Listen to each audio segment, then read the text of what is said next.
You know, I have a bone to pick with basketball reference. They don't understand what we do here on this show because I was all ready to go.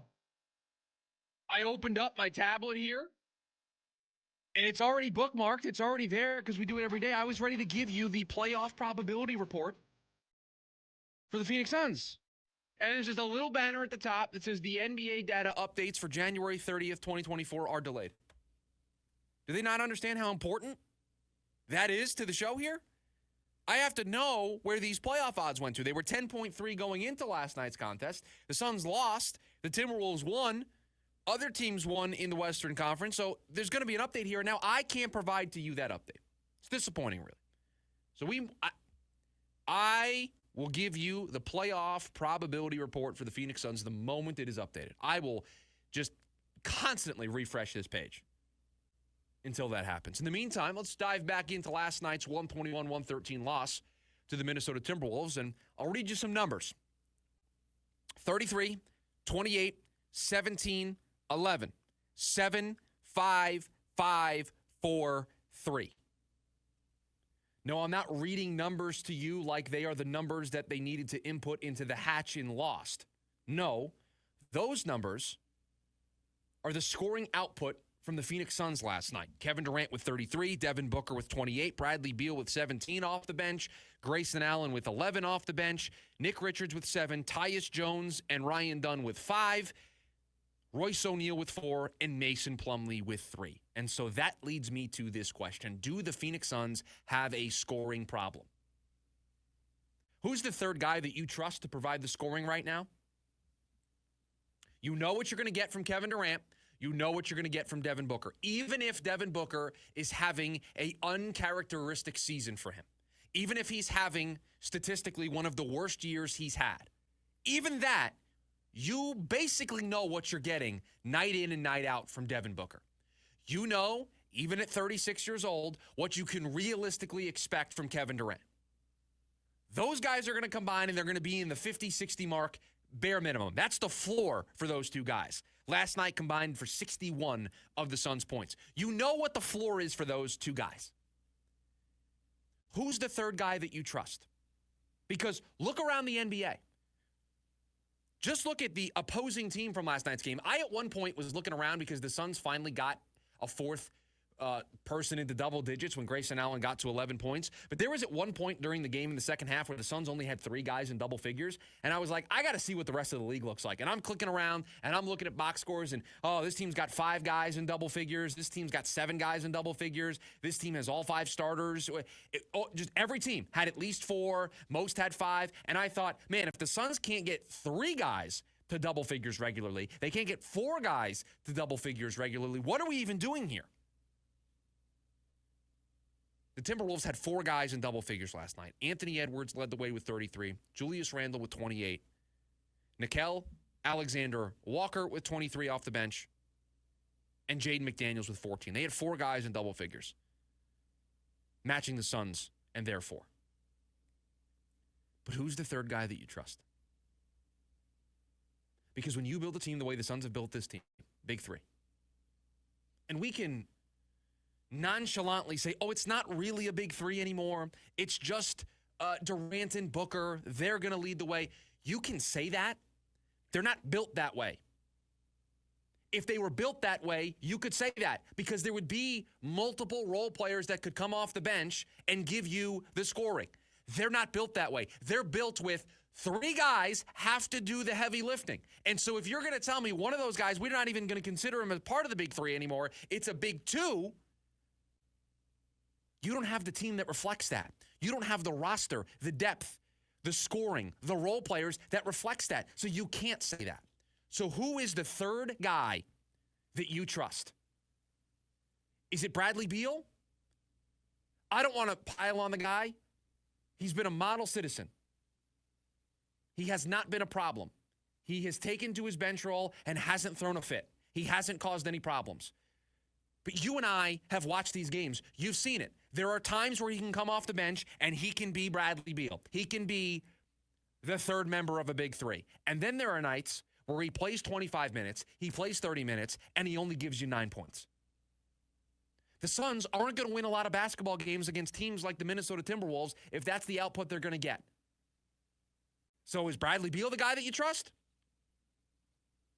Is it Grayson Allen? Is Grayson Allen the guy that you trust? He dropped 11 last night, but he's all over the place. There are nights where he can pour in 18 to 20. Then there are nights where shots not falling and he's giving you nothing. Who is the third guy that you trust to provide scoring for this team? The answer is they don't have that guy. It wasn't Bradley Beal when he was in the starting lineup. It's not going to be Bradley Beal now that he has been moved to this reserve role. It's not Grayson Allen. There isn't enough consistency. It's not Tyus Jones. They've completely changed the way that he's playing the point guard position for them. It's not Ryan Dunn. I think that's too much to put on a rookie who played 9 minutes last night coming back from his ankle injury. They were clearly nursing that. You noticed that the moment that Royce O'Neal started the game, that they were going to take it easy with Ryan Dunn. And I think that's too much pressure to put on a rookie who, going into the year, was defense first guy, and the offense you thought would come later. And he's been good, he's been solid, but I think that's a little unfair. Nick Richards, there have been times, but again, consistency. This team is built with a big three mentality. When you build a team that way, it goes like this. Those three guys score a lot of your points, almost all of your points. And then you get a fourth guy or a fifth guy that adds for you, that gives you the 10 to 12 off the bench. If you don't have that third guy that you trust, and listen, Bradley Beal last night scored you 17. I think they need more than that from him if they're going to make this work. But you didn't have the complementary scoring, the complementary pieces. So they don't have a third guy that you trust, because just as easily as Bradley Beal can score 17 in 25 minutes, he could score 9 in 35 minutes the next time out. So I don't think they have a third guy that you can trust.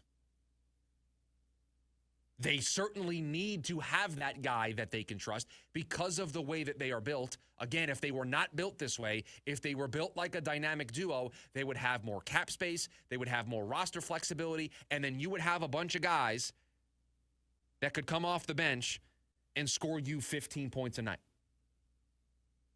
And you would be deeper and more well-rounded to where if one guy's off, you know you have other guys to pick up the pieces. The Suns are a very boom or bust team offensively. And we're going to tie it into the theme of the day. This is why the Jimmy Butler stuff won't go away. This is why their pursuit of somebody like Jimmy Butler is only going to ramp up between now and next Thursday. We are a week away. We've been talking about this since the second week of December, and here we are a week out from the trade deadline, and we are still having this conversation about the Suns' pursuit of Jimmy Butler and Jimmy Butler not being traded yet. This is why it won't go away. Because they need that consistency. They need that third scoring option. We have pushed back on the idea of, why are you so quick and so eager to create another big three? Because your current big three isn't working. You've admitted that already by moving Bradley Beal to the bench. The reason why? They're desperate. They have no other way out this season. If they want to give this year a run, if they want to see it through this year with this roster, it's their only way to get the additional scoring, to get the additional leadership, to get the attitude that they want in this building. And you can debate if you want that attitude. You know where I stand on this. I'm a hard no. No thanks. I'm good. But that's why it won't go away.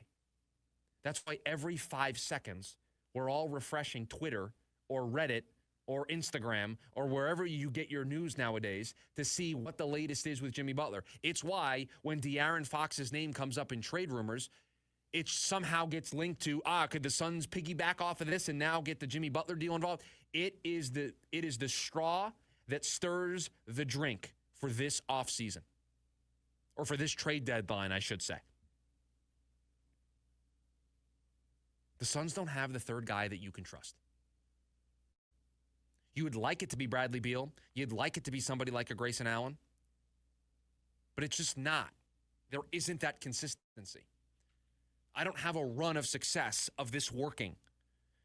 And don't give me what you do against Philadelphia or what you do against Charlotte or what you do against Washington or Brooklyn. Show it to me when you play the Clippers and Golden State and Minnesota and Houston and Oklahoma City. Show me on a run against those teams. So the Suns have a scoring problem. Listen, the Suns have a lot of problems. We're going to get to them here today on the show. They have a scoring problem, in my opinion. They have a second half problem. They have a Minnesota Timberwolves problem. 6 straight losses against that team in particular. They got problems all over the place. Yet, 2 games above 500, still trying to hold on to a play-in tournament spot, still trying to make a big splash before the trade deadline next Thursday, still trying to push the chips further into the middle of the table. At some point, the Suns might push the chips so far into the middle that they go to the other side of the table and they fall off the table. That's how far the Suns are pushing these chips. They might actually fall off the table.